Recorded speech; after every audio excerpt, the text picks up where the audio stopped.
And despite renewed Iranian attacks on ships in the Strait of Hormuz, President Trump says the ceasefire remains in place indefinitely.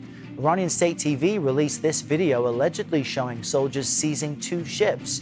Multiple U.S. officials tell CBS News Tehran has more military capabilities than the Trump administration has publicly admitted. Still, the White House insists the U.S. has the upper hand. The United States maintains control over this situation, leverage over the Iranian regime. Not only have they been significantly weakened and obliterated militarily, but they are losing economically and financially every single moment that passes with this blockade.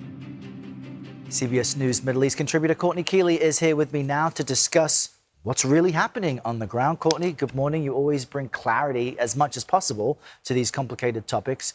So we are hearing different things from the U.S. and Iran about who is really in control of the Strait of Hormuz. From what you can tell, which nation controls what can move through the waterway?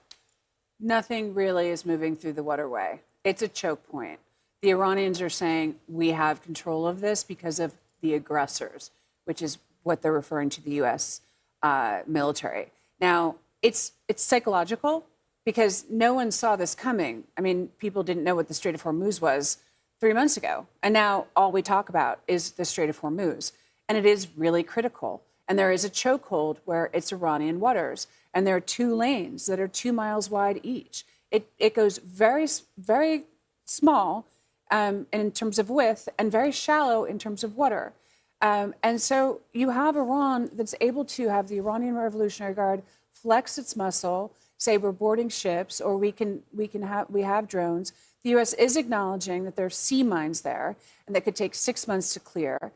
The U.S. is also saying we have our naval blockade, and the Iranians are doubling down and becoming more entrenched when this happens. You have told us previously that Iranian leadership had always been various factions. And so without the previous Ayatollah, who had kept a lid on it for so long, in power now, he, of course, assassinated by this campaign, who is the U.S. negotiating with? President Trump says he's extending the ceasefire indefinitely to give Iranians time to come up with a unified proposal. But what does that really mean? Who is the U.S. working with here? It's a consortium. Think of it as umbrella terms. So you had a leader, the supreme leader, and he had the ultimate decision. So if you had the foreign minister go to talks that they did previously, he would say yes or no to it. Yes or no. That's what they had to go for. And he was the decider. Now you have the foreign ministry. You have the Speaker of Parliament, which the U.S. was hoping could be the figurehead. He's not that highly regarded. He was the mayor of Tehran. He was guilty of fraud.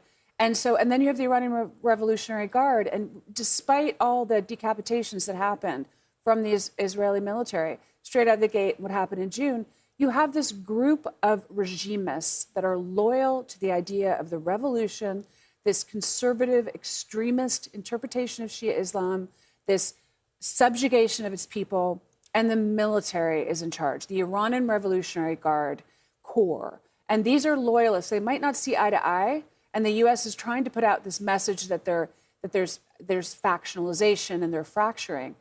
Not really. They're trying to find someone to talk to, but the last time they had talks in Islamabad, just recently, we saw a plane load of Iranians come to the table. Not just a diplomatic move by the foreign ministry, but also pulling the strings of the Revolutionary Guard.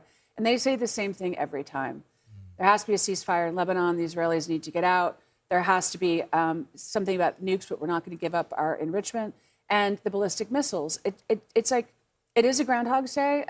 I want to give the audience that much credit, but there is something working there. It might be working in their favor. Right, and it may take some time, despite President Trump saying again this week, the U.S. has won, it's over. It does not appear to be the case. Courtney, thank you so much. Thank you.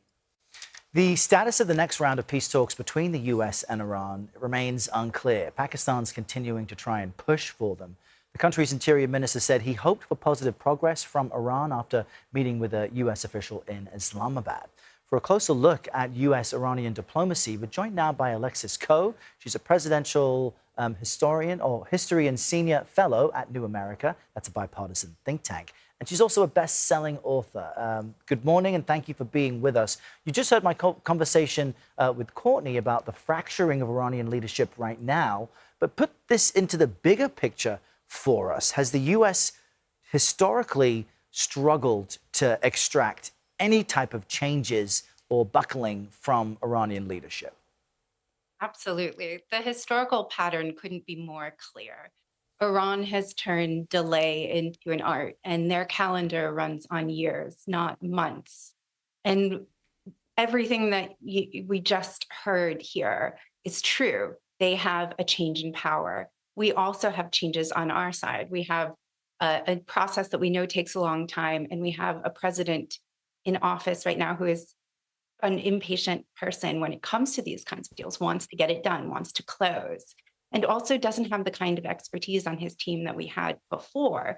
But there are so many modern American presidents from Carter on who came to the table with a deal that the Iranians, claimed to be considering, and years later saw that they were sort of making decisions based on what they were building, what plans they had, or simply waiting out the clock so that a new president would come in.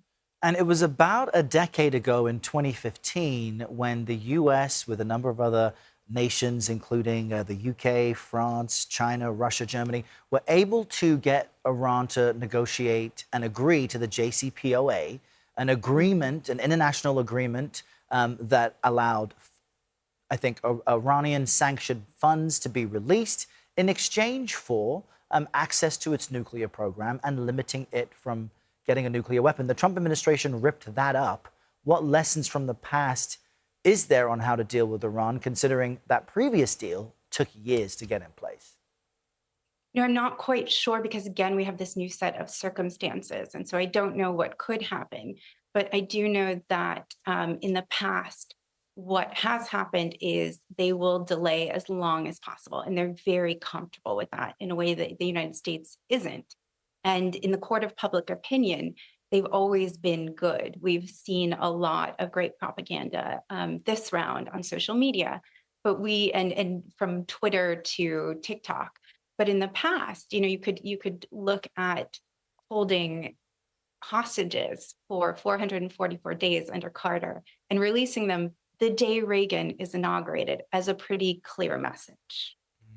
Very interesting. Alexis Coe, thanks for being with us today. Appreciate your time. Thank you.